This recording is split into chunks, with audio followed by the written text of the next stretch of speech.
Jamais sans la grâce, une dévotion matinale qui vous connecte à la pensée de Dieu et vous donne la provision du ciel au quotidien. Bonjour chers amis, chers internautes, chers téléspectateurs, nouvelle journée, nouvelle provision. Bienvenue dans cette troisième dévotion de cette semaine. Que Dieu vous bénisse, qu'il vous fasse du bien également. Précieux Jésus, nous te disons merci, nous te témoignons toute notre reconnaissance. Viens fortifier notre foi encore aujourd'hui. Béni sois-tu Jésus. Amen.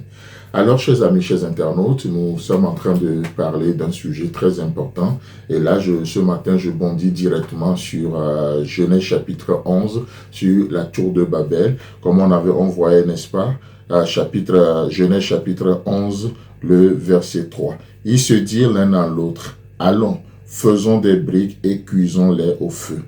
Et la brique leur servit de pierre et le bitume leur servit de ciment. Amen. Alors, une chose que nous voyons ici, c'est que nous avons besoin des pierres et non des briques. Vous avez besoin des pierres et non des briques. Jésus lui-même étant la pierre angulaire. Notre besoin, c'est la pierre et non des briques.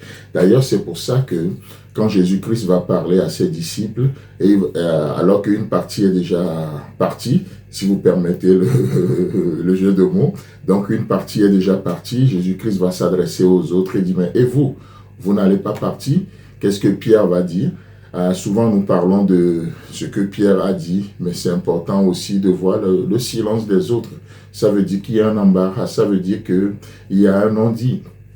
Mais néanmoins, pour ce matin, nous voyons la réponse de Pierre. Pierre va dire quoi? À qui irions-nous? Pierre n'a pas dit où irions-nous? Pierre n'a pas dit à quoi irions-nous? Non, Pierre dit à qui irions-nous? Notre vrai besoin, c'est une personne. Et c'est la personne de Jésus-Christ. C'est la pierre angulaire, c'est la pierre vivante. Voyez-vous? Et donc, mais combien, au lieu de la pierre, nous choisissons plutôt des briques? Et ils ont dit, allons, faisons des briques et cuisons-les au feu. Vous savez, si nous prenons la pierre, on n'a pas besoin de cuire au feu la pierre. La pierre, c'est une pierre angulaire qui a été testée déjà. Elle a été déjà testée, elle a été approuvée. Dieu lui-même l'a testée, Dieu l'a approuvée.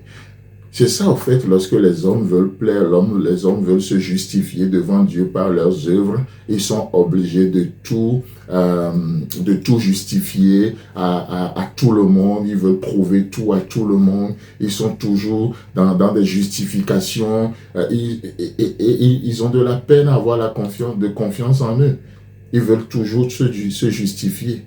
Mais lorsque nous choisissons cette pierre, lorsque nous prenons la pierre angulaire, vous savez quoi? On est rassuré et on marche, on va de progrès en progrès. On n'a pas besoin de nous justifier tout le temps. On explique les choses par amour, par respect, on explique pourquoi on fait ce qu'on fait. Voyez-vous, on témoigne de notre foi, mais pas dans un système où on veut se justifier, on veut prouver, on veut convaincre quelqu'un. Non, pas du tout, pas du tout.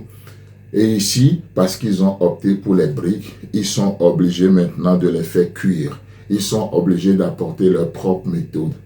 Et quand la suite du verset nous dit, et le bitume leur servit de ciment.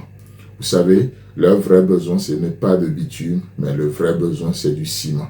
Le lien de l'Esprit Saint. Le lien de l'Esprit Saint qui nous unit. Ce n'est pas notre culture, notre tradition, nos œuvres. Non, c'est le Saint-Esprit. Il nous a pris et il a fait de nous un royaume et des sacrificateurs pour le Père. Il a pris de différents peuples, de différentes langues, de différentes ethnies et il s'est formé un corps que nous appelons le corps de Christ. L'Église s'appelle le corps de Christ parce que Dieu a pris des blancs, les noirs, peu importe votre couleur de peau, peu importe votre langue, votre culture, Christ a des disciples aujourd'hui un peu partout. Et il nous a formés, il a mis ce ciment qui est le Saint-Esprit entre nous. Et qu'est-ce qui se passe? Il a créé l'unité. Il a créé l'unité. Ce n'est pas nous qui créons l'unité aujourd'hui. L'unité, qu'est-ce qui se passe? Nous sommes appelés à la conserver.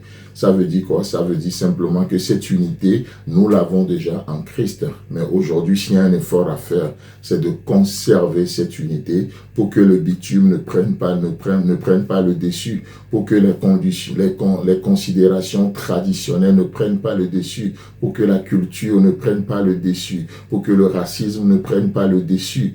Nous sommes appelés à considérer le ciment et non le bitume. Chers amis, chers internautes, encore une fois aujourd'hui, que Dieu nous donne la sagesse, le discernement de faire ce qui lui sera agréable. Que Dieu vous bénisse. Si vous avez aimé cette émission, parlez-en à vos amis. Parlez-leur du message de la grâce et de ce qu'il fait dans vos vies. Pour un sujet de prière, une question ou pour devenir partenaire, contactez-nous au 00229 94 75 80 20. Que Dieu vous bénisse et à la prochaine. En attendant, pensez avec Dieu.